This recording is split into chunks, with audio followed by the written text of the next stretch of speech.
Good morning, members of the media, and welcome to Trinidad and Tobago Police Service Weekly Media Brief.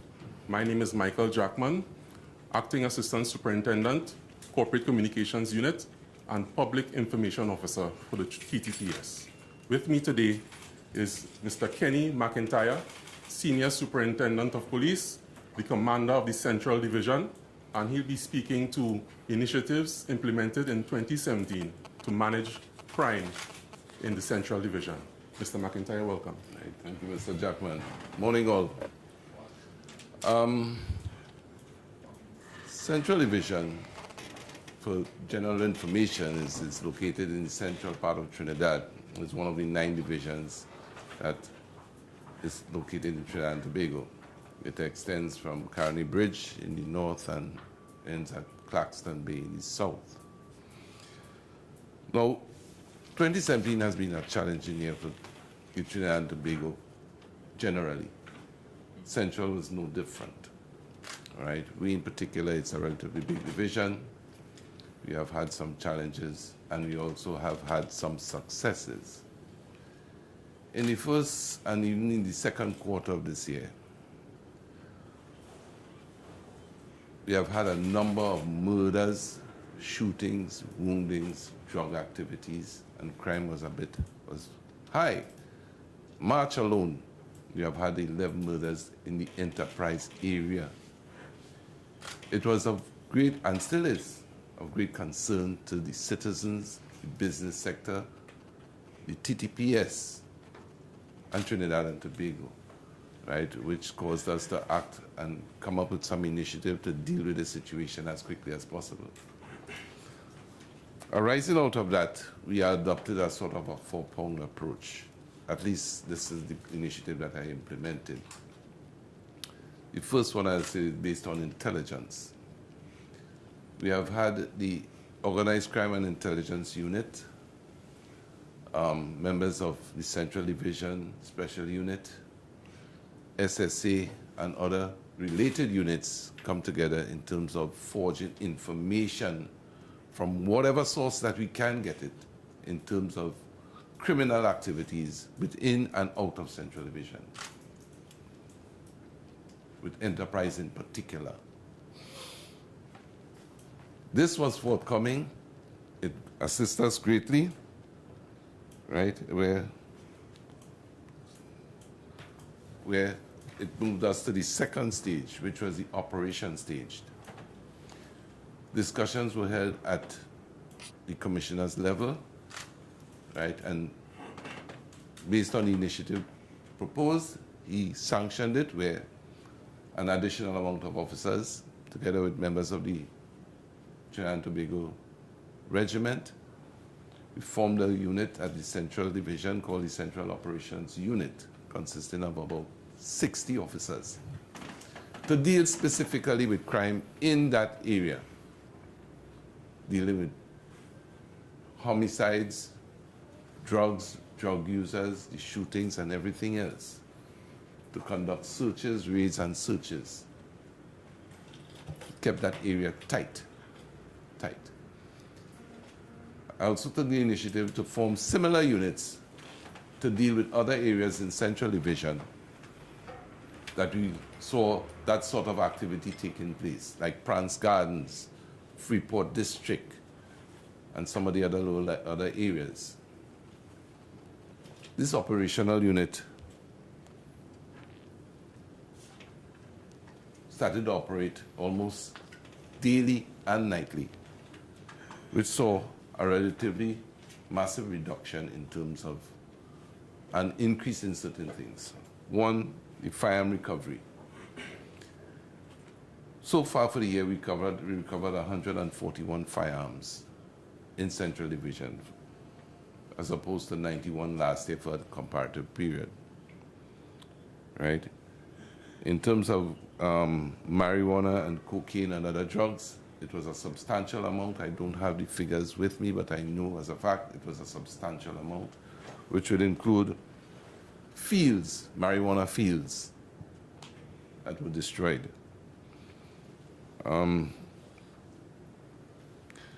In terms of the court, we have had 78 persons convicted of firearm offenses as opposed to 71 last year. The SRCs, which is still we are still battling with it. It now stands at 1,583 serious crimes for this year so far, as opposed to 1,598 last year around this time. Right? It is something ongoing. We keep on forging and pushing to get that done as quickly as possible, because each one is one too much. So therefore, right now we stand at a detection rate overall at 25%, which in my book is quite good given the scenario what is taking place. We can't get comfortable with that. We have a lot more to do and a lot more to go. Right. In terms of investigative, that's the other approach that we used. Additional resources were given to the criminal investigation department in Central, right, in terms of vehicles, in terms of manpower, in terms of IT equipment, sensitive equipment, in order to fight crime in an effective way, using other stakeholders outside as well. And there again, we see the wheels turning, and it's turning a bit slow, but it's turning. It's turning. We are solving more crimes, making more detections, and we hope to increase it by year end. All right. The last approach, which to me is the big ticket item, is the social intervention. Crime starts here, and then it's acted out. And our main target are those youngsters in schools and those who are on the bridge waiting to cross. In that way, we're going to try to eliminate the next generation of gangsters, to reduce it by about 50%. It's a tough task. But this is our aim and our target. What we use to achieve, in achieving that, we are using the people themselves. We have quite a substantial amount of stakeholders. Over last year, we had 40 set of stakeholders. This year we have 55. To name a few, we're talking about the Chevrons Borough, Enterprise Community Council, Single Fathers Association. It's numerous to mention, plus John Public. We have regular stakeholders meetings. We have regional council meeting. We have community council meetings, town meetings, in which all these stakeholders play a critical role in giving us assistance, providing support. And the latest one is that we have added to the list is the watch groups, with the assistance of some of the other agencies like Inclusive of 555, Mr. Carmichael and his team, in order to sensitize the community as to what we are doing, why we are doing it, and what it is involved. Because crime is everybody's business. And I believe this approach is one that we could use, and we cannot allow 2% from 100% to rule 98%. I disagree with that, and I believe this initiative is working. The more people we get on board, it will work. It will work. Right? So for this year, we have conducted 27,980 patrols, which will include foot and mobile, right? As opposed to last year, which is 26,586, right? We have intensified the patrols, the visibility in areas that normally you mightn't see police officers. You would be seen and have already started, right?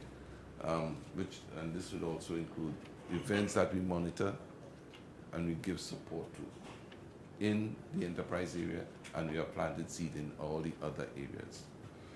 So with this in mind, this is the way that I see that we're going forward. We are getting results.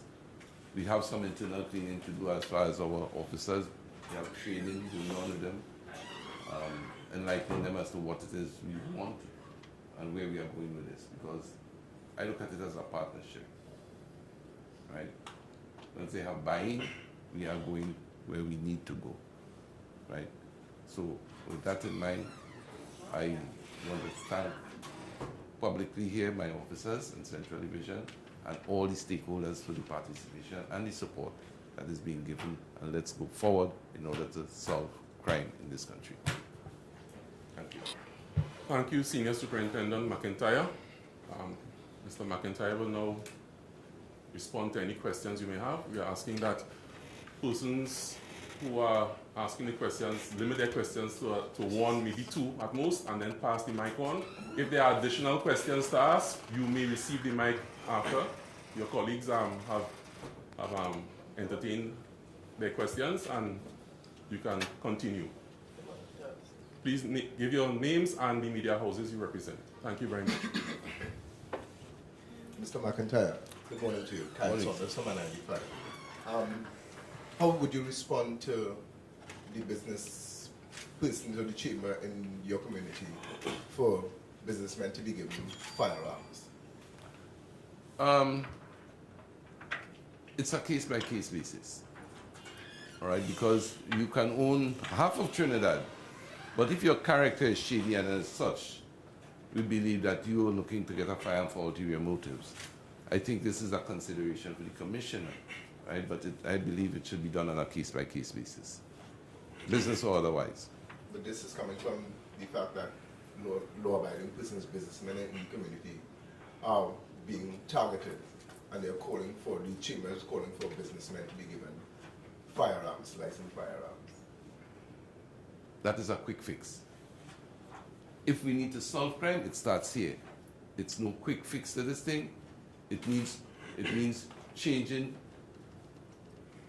culture of things. It is often said that we are a lawless society. I disagree. If you choose to be lawless, there are consequences. We have laws to work by. And once it is that we get to change the mindset and get things going, we can change it, in fact. But so if it is he's a law-abiding citizen, he's a businessman, and again, after the investigation has been concluded, we see merit in it, we make the recommendation, and the final box stops at the commissioner, who has the ultimate say whether he should be granted one or not. Right. Good, Mr. McIntyre. Otto Carrington, CNC3. From the last weekend past, we had the member of Parliament for Cooper South, which falls under your the Central Division, saying that there was a lack of police presence within the Cooper area regarding the murder of a businessman and another instance of home invasions and robberies to communities. What would you say about that statement? You're saying that there's a lack of police presence within these residential communities and they are under siege. I disagree. I disagree. We cannot put a police officer at every corner or at every street corner or at every residence. Our staff is relatively limited, and we try to zone these areas in terms of having regular patrols covering some zones. If it is that these crimes, when these crimes occur, the response time has reduced considerably. Within 5 minutes or less, officers do in fact respond. Because we don't know where the crime will occur next. We can only project based on projections. So we have it in such a way that we could have relatively general coverage. One, to act as a deterrent. Two, this is why we partner with communities so that they, if they detect something, they have a medium through which they can call and let us know so we can pay attention. We have solved many crimes that way. So to say that there isn't any, if he said that there may not be enough, I would agree with that. But don't say that there aren't any officers patrolling these areas. I disagree. Good morning, Peter Christopher, CTV. Just a follow-up question to my colleague here. with relation to the home invasions in Central District, earlier this week there was a robbery in Arima, and the business community there expressed that there has been an increase in robberies and break-ins, particularly in businesses in that community. Have you similarly seen a trend in the Central Division in terms of businesses being affected by robberies and break-ins? Oh yes, indeed, and it's no small amount they're looking at. They are looking at moving out with safe. They are targeting financial institutions in particular. We have had about 2 or 3 in my division recently, right? Fortunately for us, we have solved 2, but there are those still outstanding. All right. It just indicates the level to which these guys are moving up, and we have to be sharp in dealing with some of these things, because before you know it, things going to be in a mess. So this is all of these things we take into consideration in terms of deploying our people, in using various strategies. And another one that I'm using is the fact to bring officers at low as constable on board, so that they could understand the macro plan that we have and the rationale for why we are doing what we are doing. Sometimes some of the most greatest ideas come from them, right? Once it is feasible and logical, we put it in place. Because this is not about I or anybody else. We have to fight this thing as a team in order for us to survive and get past this. Just to add on to another question in relation to that, you mentioned that financial institutions may be targeted or have been targeted by these bandits. Is there any bulletin or special advice that you're putting to the bankers and such, so as to prevent the possibility of these bandits? And matter of fact, 2 weeks ago, we have convened a meeting with all those relevant stakeholders, which would be all the banks, the credit unions, the revenue office, and other related institutions, where we had a discussion with regard to that, what security system they had in place. We let them know what we were doing, and there's another meeting carded for Friday, but I think we may postpone that in order to get more data, so that we could put forward to come up with a sort of unified solution. That we even started a chat group to have information flowing to and fro in a quick space of time. So we did in fact have discussions with these institutions as it relates to that type of activity, in a bid to secure their premises a little more and be more conscious and aware. Could the mic be passed? Thank you.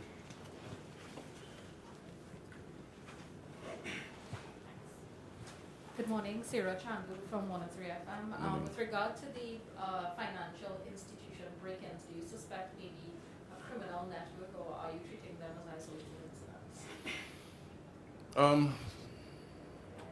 It may be one or the other or both, because when we look at motives, we look at the way it was done, we do some analysis. Certain perceptions came in, based on past experiences and past events. But I can't say much more on that, because it's still ongoing, and just the same way that we listen to them and look at them, they look at us, they anticipate, they do their homework, right? But all I can say at this point in time is that in both instances, we have seen evidence of that propping up. So we are covering all bases. Are there any other questions? I have another question, but not on the topic. Yeah, we don't get after him. Thank you. If that's the case, thank you, ladies and gentlemen. Have a good day.